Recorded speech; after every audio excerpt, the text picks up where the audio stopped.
Welcome to Inside of the Pleasure Studio podcast, where we strip down truths and bear it all as we get real about all things sex, intimacy, and relationships with oneself, another, and the world around us, celebrating the joy of being fully alive and exploring what it means to live a life rich with passion.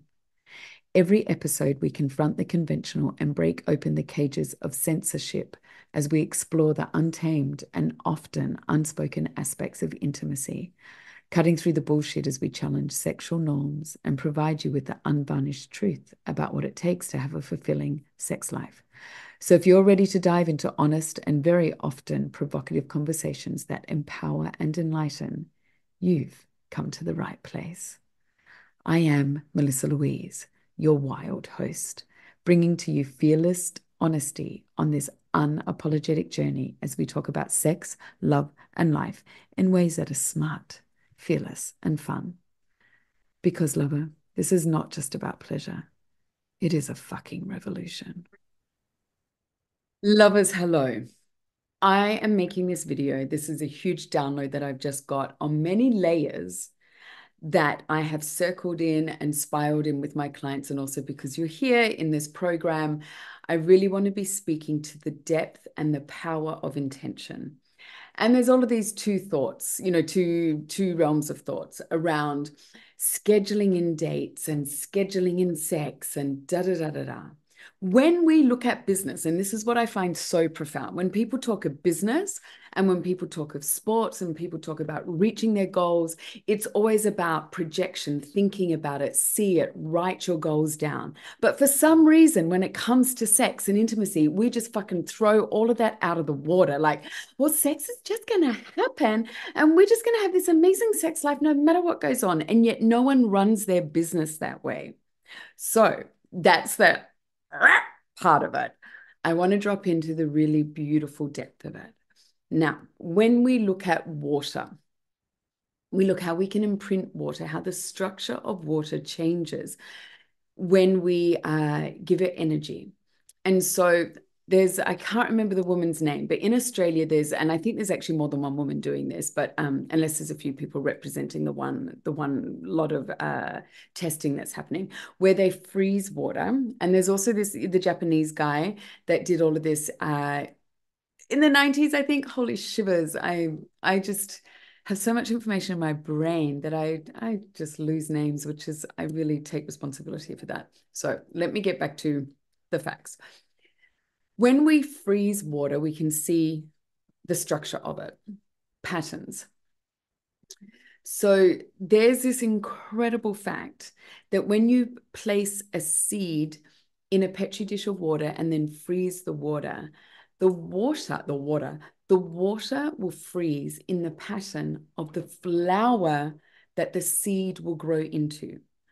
So the water holds memory, creates, I don't even, memory is the right word, will create the future memory of what the seed is going to produce. Yeah, that's how fucking powerful water is. We are made up of so much water. 73% in the heart, 73% in the brain. I think it's 13 or 33% I think it's 13% in the bone, in our bones. Yeah. And then we look at the water in our blood. Our blood is water. So when we're in relationship, and hang on, coming back to how we can affect things so profoundly. When we, so this water that there was they did a test on tap water, and they froze the tap water, and because the vileness of tap water, the freezing of it, and what you saw, the structure of it was just really horrible. So they then melted the water, and then someone placed the water in a container onto their heart, like in front of their heart space, leaning it onto their skin. And the beat of the heart, sending the water love. And then they refroze the water, and the water changed its structure. There was different patterns in the water. They even started to see ferns in the water. And I don't know if that's particular to that person, but the structure of fern leaves and things like that. So this is looking at the power of how we can energetically change situations. We energetically change water. And this is that whole thing when they talk about putting prayers into your water, speaking into your water, placing your intent into your water. And the Japanese guy, Emoto, Dr. Emoto, sorry, I'm not trying to be disrespectful. He proved that the structure of water changes with what we say to it. So if you yell at water, if you get really angry at water, the structure is going to look a certain way. When you place love and adoration into the water, it changes. And school children have done all of these tests when it comes to like growing seeds and sprouts and cooked rice as well. So they've opened up, they've had 3 jars of cooked rice. They had 1 jar where they gave love to it, another jar where they yelled at it, and another jar in a separate cupboard where they just left. So the rice that they yelled and gave anger to turned black. The rice that they gave all of this love to fluffed up and plumped up and got brighter and whiter. And the rice that was left on its own, it was in an airtight container, just deteriorated at the rate it would have normally in that time frame, but because it was airtight, it was really great. It didn't change that much, but it didn't improve. It just decreased in its structure, whatever you want to say. So what does this have to do with your relationship, love, fears, and desires, and placing an intent? Everything. So let's just start with the love, fears, and desires container. Also the dyad, but it depends where you're watching this video, because I have a few different programs, but I want this video to go out to everyone. So when we do love, fears, and desires, and we're sitting in front of each other and we're hearing what we love about each other, what that creates, the openness in ourselves, we know that we're loved, and this brings a state of belonging. If we're a state of belonging, especially for a man, you're going to have harder erections, you're going to be able to last longer. For a woman, your body's going to open, you're going to surrender to your lover because of this belonging and love, which creates safety. Now, when you say you've got this beautiful 3-hour intimacy date and you are sitting in front of, creating, this is where we open the container, as opposed to, oh, yay, we've got 3 hours to fuck. And you just like start kissing each other. The bell's on, ding, ding, ding. We've got 3 hours. There's a timer on, whichever way you want to do it. As opposed to setting the container first, creating the space, talking about what you want to create, speaking about your fears. Like this, you can think of this in 2 ways. Like, it's like letting something go and bringing something in that you want. When you go forth and speak about what you want to create, what it is that you're bringing to the table, that will happen, as opposed to staying silent, staying inward and stoic and hoping and making assumptions like, oh, they're going to be a bit, my partner's not going to like that if I say that, or that's a bit weird if I say that. If you hold that in, this is the other side of the equation, holding that in creates stress. You'll only then have a more stressful time or a less wonderful time. You are not giving it all of the opportunity for fabulousness and amazement by staying quiet, because that contraction will stay in your system. Your brain knows that you didn't tell the truth. Your brain knows that you're holding back. Your brain knows that you are withholding words and that there's something else you wish could happen or that you want to create and it's not happening.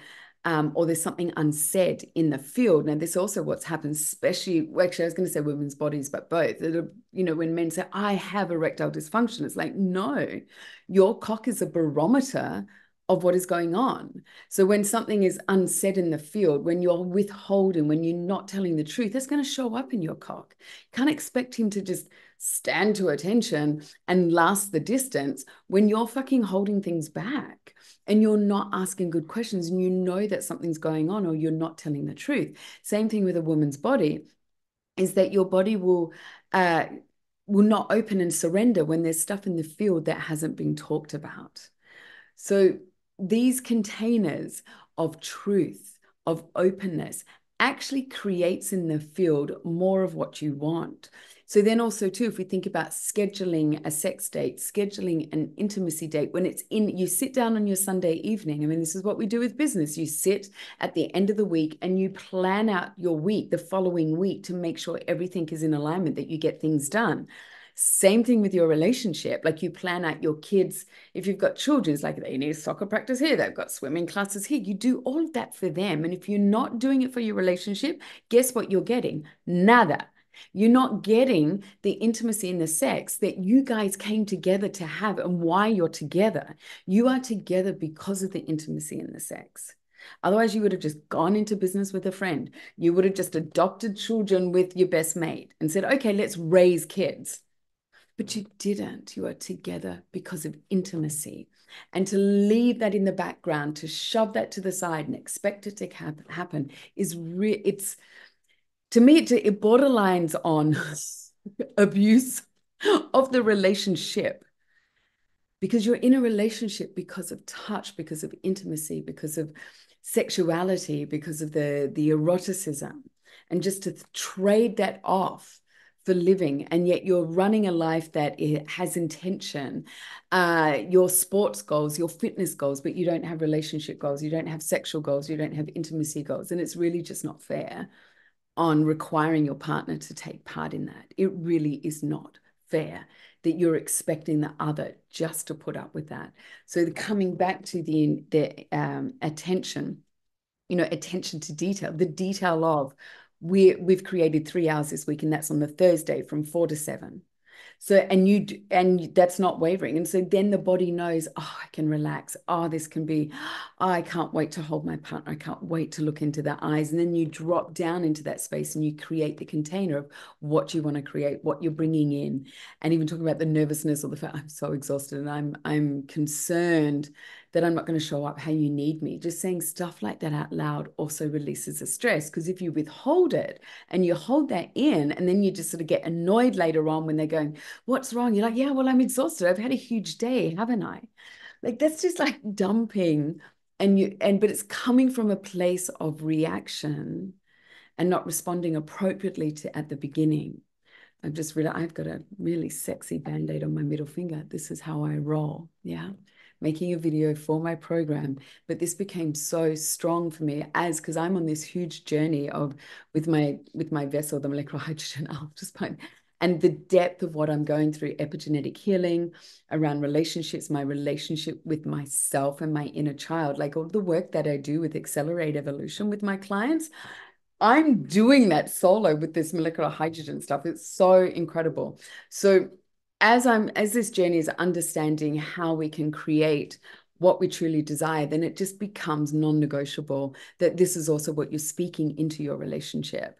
If you are busy with kids and busy with your fitness and your sport and busy with you, but you're just going to stay there. You're going to stay like that, and the relationship will fold. If you're not going to fuck your partner, someone else will. We're not in relationships to be time poor. We're not in relationships to be underfucked. We're not in relationships to do without intimacy.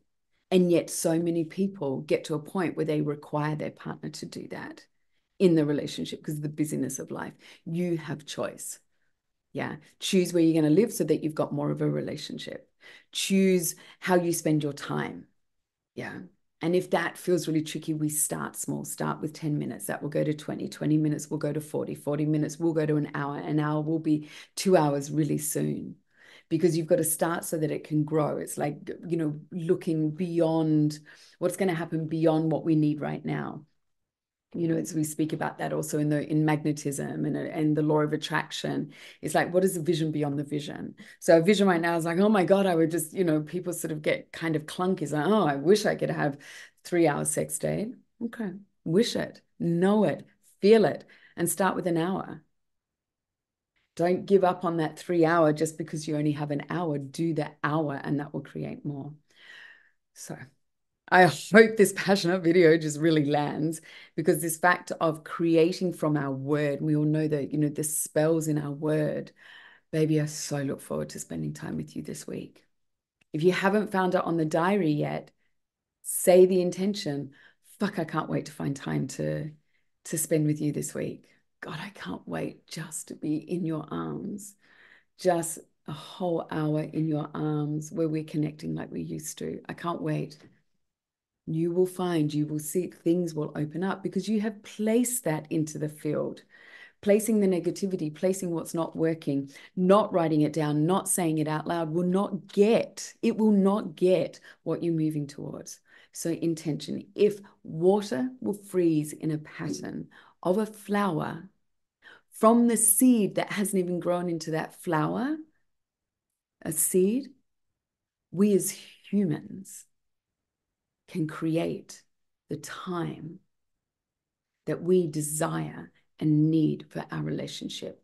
If we have a sunflower seed, creating the future in water is so fucking powerful as humans. Don't think that we can't do that. You can.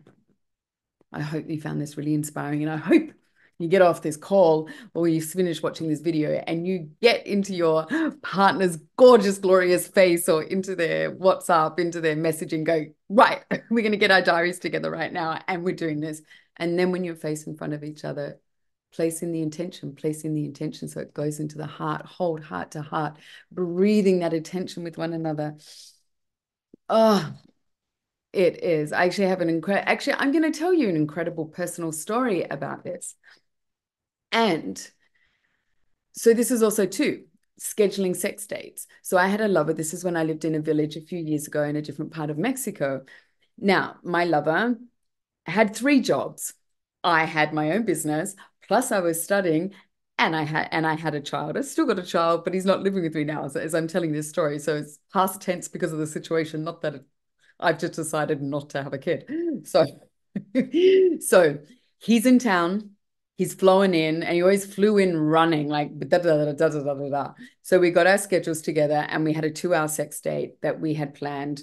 And and also too, like talking about how that could happen. And because I had a little bit more time leeway on each side of this 2 hours, I was the one that was walking to his place, because when I knocked on his door, it was exactly the beginning of the 2 hours. And we had to, as soon as I walked in, we set an alarm so that we could just not spend time looking at the clock, being concerned. So also too, because we hadn't seen each other for a couple of days, because we were sort of jamming in this time before he left, this 2 hours, I'm parenting, he's got 3 jobs running, all of this stress that happens with that. We both arrive into the 2 hours like, and shit, now it's meant to be amazing. So we did Love, Fears and Desires first. And this is something that he hadn't done before. He was, a bit skeptical, but also nervous. And so I said, okay, there's a way that we can do 7 questions each. And he said, and I said, we can start with 3. And he goes, yeah, let's just do 3. Awesome. So I did tell me something that you're concerned about, or tell me something you're afraid of. I think back then I was doing that one. We did 3. And he said, holy shit, keep going. He said, ask me 7 times. I asked him 7 times. He asked me 7 times. Then we did, what do we want? 7 times, 7 times. Then we did, what do we love and adore about each other? 7 times, 7 times. We had a 2-hour sex date. That took up over an hour. It took actually an hour and 15 minutes. Hour and 20 minutes, actually. No, we made love for 20 minutes. We went so deep. Anyway, let's just for argument's sake, we went so deep, and it was so profound what was happening in our nervous systems and what we were sharing with each other, the truth, that it seemed to be like, oh, fuck, we've only got half an hour to have sex. That half hour, because all of this work had already been done on the nervous system and the heart space, my pussy was so open to him because he had shared such depth of truth. We know this with the woman's map of arousal. Open the mind, the heart opens from the mind, then the pussy opens. So my heart, like I'm witnessing, listening, gaining his trust, receiving his trust. So my heart's open to him. This is a guy who didn't know anything about Tantra. He just said yes to come on the ride of like, well, I said, I want to offer this. Can we try this? And he even said, it's like that lovemaking, even though it was only half an hour, was the best fucking sex that I've ever had. I felt hard. Because I didn't think I was going to get hard, because we've talked about so much stuff and there was tears. And this is what we need to understand. Sex is a place we go to. It's not something we do. When we continue, we've got to do it. We've got to have it. It stays clunky and it stays separate. when it's this place that we come into, when there's vulnerability, when there's trust, when there's openness, that gives us deeper, stronger, harder sex. So if you do only have an hour and you spend half an hour or 40 minutes like talking, creating the space, and you're concerned, what comes to follow is going to be so deep and fucking better than just like jumping straight into it. I promise. I promise. I promise. It's a Melissa Louise Pleasure Studio promise to you all. Okay, lovers, I really hope this is inspiring. So much love and fucking well, just enjoy. Lover, you have been inside of the Pleasure Studio, where all things intimate are up for discussion. Thanks for getting real with me today, and I hope you enjoyed this episode. If this conversation sparks something within you, do not hesitate to share it by emailing me via the link below. If you're not already, you can follow my good tush on the social media handles also below, and make sure to hit subscribe. Tune in next time for more truths about pleasure and passion. Until then, stay bold, courageous, and truthful as you explore your pleasure your way.